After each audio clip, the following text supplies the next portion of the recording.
உணவு, கல்வி, உரம், சமையல் கேஸ் மானியங்கள் வெட்டு, விவசாய தொழிலாளிகளை பாதிக்கின்ற 100 நாள் வேலை நிதி குறைப்பு, மக்கள் நலத்திட்டங்களுக்கு நிதி குறைப்பு.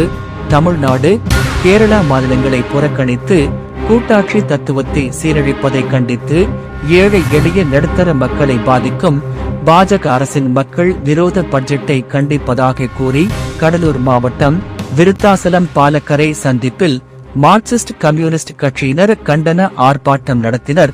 கம்மாபுரம் ஒன்றிய செயலாளர் கலைச்செல்வன் தலைமையில் நடைபெற்ற இந்த கண்டன ஆர்ப்பாட்டத்தில் மாவட்ட குழு ஜெயராமன், மூத்த தோழர் சந்திரசேகர், சேடியு மாவட்ட துணைத் தலைவர் ஜீவானந்தம், கம்மாபுரம் ஒன்றிய குழு இளங்கோவன், கம்மாபுரம் ஒன்றிய குழு சுந்தர வடிவேல், விருத்தாசலம் ஒன்றிய குழு தோழர்களான பெரியசாமி, செல்வகுமார், வீராசாமி, செந்தில், பரமசிவம் உள்ளிட்ட தோழர்கள் பங்கேற்று மத்திய அரசை கண்டித்து கண்டன முழக்கங்கள் எழுப்பினர்.